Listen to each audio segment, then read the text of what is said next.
Hampshire has the first primary in the nation, and I was glad to address the crowd here today. New Hampshire, is distinct in many different ways, but one of the things that I've noticed just in the last few months of campaigning is how seriously the people of New Hampshire take their politics here, and they have a cottage media industry here that covers politics that is unlike any other state, even Iowa. And so it's always nice to be out here and to talk to folks who really care about policy and politics, and to Democrats who want to change for Donald Trump. Today, my message to the crowd was straightforward. We're going to stand up to Donald Trump. We're going to defeat him in this election. In order to defeat Donald Trump, we need to come together as a powerful coalition of people from different places and different backgrounds. I believe that we need a new generation of leadership to do that. I'm convinced that we're going to beat Donald Trump by reassembling the 2008 Obama coalition and then taking that to the next level. I can do that as a candidate. I also talked to them about life after Donald Trump, because sometimes we can get so focused on what's happening now that we forget that what's really important is what we're going to do if we have the opportunity to lead. And throughout this campaign, I've spoken to a vision of the future of this country as being smarter, healthier, fairer, and more prosperous for everybody who lives in it. With that, I'd be glad to take questions. How are you going to break out from the pack? Well, what's happened in this campaign is that we've been getting stronger and stronger. So my vision has always been to continue to get stronger and stronger in the campaign. And like I said, as we're entering a new phase of the campaign with the September and October debates, as people look at these 10 candidates, I believe they're going to try and figure out who can reassemble that 2008 Obama coalition, get people excited, and then take that to the next level. I believe that I can go to Michigan, Wisconsin, and Pennsylvania, get back more than the 77,000 votes that we lost by, and then go and get the 29 electoral votes of Florida, contest the map in Arizona, in Texas, and in Georgia, and beat Donald Trump on November 3rd, 2020. When you talk about reassembling the Obama coalition, what makes you better fit for that than someone like former Vice President Joe Biden? Well, what I hear out there is that people are ready for a new generation of leadership.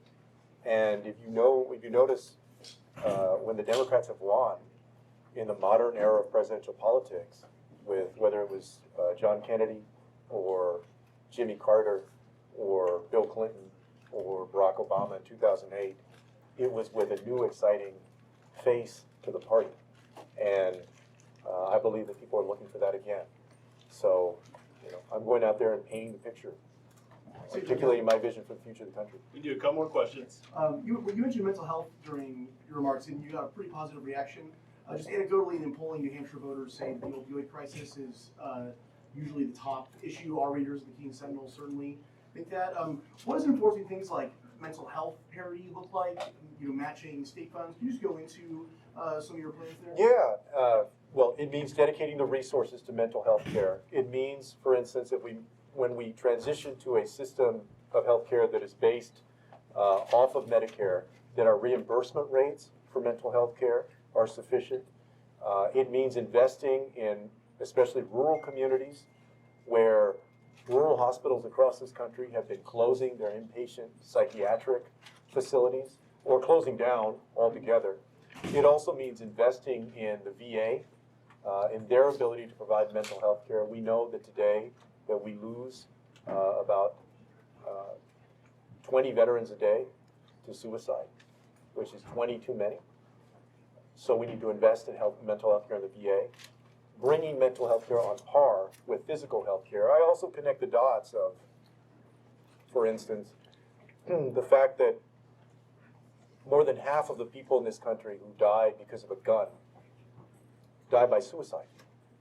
And a lot of those individuals grapple with mental health care challenges, whether it's depression or schizophrenia or bipolar disorder that sends them into despair. We need to do everything that we can to give them the treatment that they need to avoid that fate, and also to remove the stigma that is associated with mental health challenges. Secretary Secretary Castro, on Castro. the issue of guns that you just mentioned, do you support a mandatory buyback of assault weapons? And I'm wondering if you could talk through your position on that. Yeah, I released my plan to disarm hate that includes common sense gun safety legislation, universal background checks, renewed assault weapons ban, 7-day waiting period, increasing the excise tax on ammunition and guns, and using the $600 to $700 million that we would garner in revenue to invest in gun violence prevention programs, and also with the renewed assault weapons ban, matching that up with a buyback program. I'm willing to support a voluntary buyback program, and I'm willing to hear the arguments on mandatory, but I at least support a voluntary buyback program. Secretary Castro, you really stood out in the first debate talking about your desire to see border crossings be decriminalized or go from being a felony to a misdemeanor.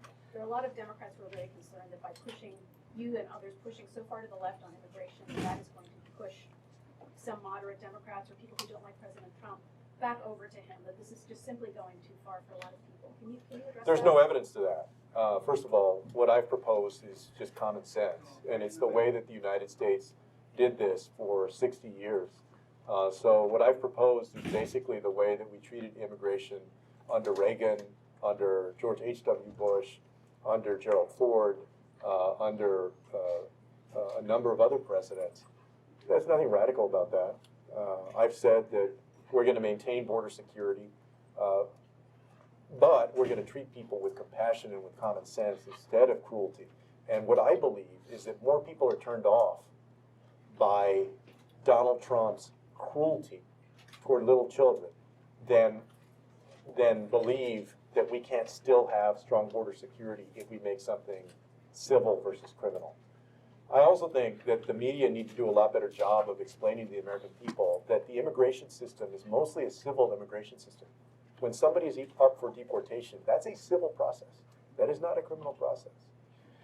This president has taken one section of a law and he's weaponized it to incarcerate the parents and separate them from their migrant children. So the media have a role to play, and reporters who actually care about their craft, in explaining a little bit when you write these stories, giving some context to what the normal way that you handle deportations is. Without that context, do I believe that some people can fall for the argument about open borders? Yeah, some people can fall for that argument. But when they're given the right context, the facts, which is what journalism is all about, and why I support journalism, then it helps put that in context. So I hope that y'all will give that. Thank you. Can you talk about how you're preparing for the next debate? The same way that we prepared for the last two. This is the third debate, and so I think that all of us who are on that stage know the range of issues that we're going to be asked about. There hasn't been, some questions on issues that I hope we will get to hit on, whether it's some foreign policy questions. We haven't really had a chance to talk to about those. I've said housing is an issue that I think people would like to hear about. I mentioned that today, because even though so many Americans deal with the challenge of rents that keep going up, that kind of question never makes it onto the debate stage. And here again, you have an issue of, when you have the media teams that are getting ready for their debates, right, the moderators that are doing the debates, if you're that person, if you're Jorge Ramos or you're George Stephanopoulos or whoever else is on the stage, David New York, right, you know what got a reaction and what got people going in the last two debates. And there's probably a tendency to go back to those subjects to get that back and forth, along with whatever's been on the news lately, right? What that leaves out is a whole host of subjects that are so important to the lives of people, whether it's mental health care or it's housing or other things, that because of the nature of the news business that is so focused on timeliness, two elements really, timeliness and conflict, doesn't often get to issues that are just as important to the everyday life of somebody and their ability to prosper and how they're hurting in this country, but is not as ridden with conflict or does not seem as timely in the news business. Right? Thank you. Yeah, I'll take one more. Yeah. Mr. Secretary, of all the 20 candidates, you are probably the best able to beat Donald Trump. You've got status, you've got composure, you can flip Florida, you can flip Texas. Can you tone down the socialism? That's the only thing that stands in your way. For 6 months, can you tone it down? Nobody that is on the stage in Houston or in this campaign is advocating socialism. To middle America, most of you are. What we're advocating is that in this country, that we make investments so that everybody can prosper in our country. I'll give you a good example of that. You know, when we call for tuition-free public state universities or community colleges, up until the late 70s, early 80s, that's how things were in a lot of states. I mean, folks here will remember that there were a lot of public state universities, people here probably went to some of them, that were tuition-free. So this is a commitment that America used to make, and a commitment that we need to make again. This label of socialism is something that the president is focused on because he knows that he's going to lose Florida. And he's trying to hang on to the 29 electoral votes of Florida. I'm going to continue to articulate an agenda that both, I think, will make us more prosperous.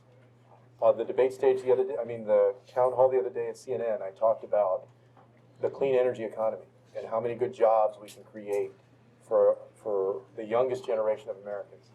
I'll continue to talk about, though, that young generation of Americans needs to get universal pre-K and higher education. And I believe that Americans are ready for that. So thank you for the question. I agree with the first part of your question, though. Thanks, Go ahead.